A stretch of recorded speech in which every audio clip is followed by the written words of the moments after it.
五香酱肉到底要怎么做才好吃，并且还入味？又是一年做酱肉的季节哈，今天我就来教大家怎样在家做。这里一共是买了20斤的五花肉。第一步还是要简单的把皮给它处理一下。烧好的这个五花肉，我们来处理一下，把下面这些泡泡肉全部切掉，剩下的就是精品了。我们这里的肉啊都比较肥，因为不是那一种纯正的瘦肉型猪嘛，瘦肉型猪不好吃。像这种比较宽一块的，咱们从中间还要给它改一刀，改它小一点。头这里给它剁一个眼，方便以后挂起来。处理好的肉用刀再把表皮给它刮一下，其实就是刚才烧过的，这样就非常的干净了。香料来一点八卦、大料、香叶、桂皮、小茴香、白芷、白蔻、砂仁、草果、干花椒、青红各一半，干辣椒，什么都不用放，全部下锅。先用小火把香味全炒出，炒至表皮微浮就可以了。纯粮高度白酒稍微多倒一点，好香哦。把处理干净的肉放进去，用高度白酒清洗一下，既可以清洗干净，然后又可以防腐杀菌增香。捞出来的时候，把酒分控干。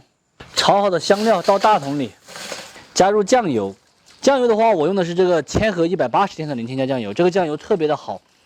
再来一瓶零添加的特级老抽酱油，再来一点白糖和鸡精、味精，不停的烤，把这些全部都给它烤化。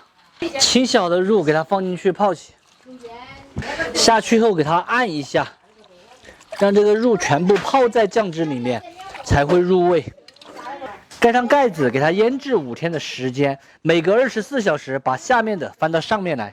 现在我们就是要给这个肉翻面哈，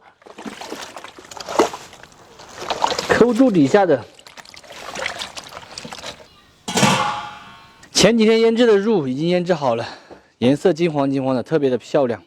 现在用这种纯棉的绳子给它套起来，这些肉哈全部穿到这个杆杆上面。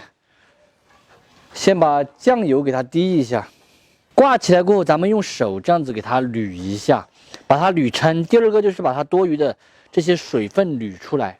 肉这样腌制好过后哈，就拿杆穿起来晾晒。酱肉的晾晒时间比较长，最少都要20多天，主要还是看天晴或者是下雨哈。每年一做香肠酱肉的话，基本上就是快过年了，年的味道要来了。酱肉的话，晒个20多天之后就是这个样子的。它的瘦肉部分特别的硬，然后皮也有点硬，肥肉部分是软的。一煮一切出来就是透亮的，超级的漂亮哈。酱肉的话，晒个20多天之后就是这个样子的。它的瘦肉部分特别的硬，然后皮的话也有点硬，肥肉摸起来是软的。这样子煮出来它就是一个透亮的，超级的漂亮的酱肉。大家不要问我买酱肉，当大家看到这个视频的时候酱肉已经在半个月前就没有了，因为今年没做多少，都是朋友定制的，所以就只有一点点。然后今年过年还想吃川味香肠的朋友咱们还有少许的川味香肠，有麻辣口味的、微麻辣口味的，然后还有一个是咱们的青花椒口味的。青花椒口味的话是没有辣椒，它只有一个五香和花椒的味道，特别的受欢迎，很适合不喜欢吃辣椒的朋友咱们的香肠全部都是选用的2分肥肉、8分瘦肉，没有任何的添加剂，包括所有的料都是我们自己配的这样做出来的香肠就是比较瘦，很适合大众口味嘛，然后它不是很肥，女生吃起来也非常的舒服今年过年最后说一次，要吃川味香肠的可以找我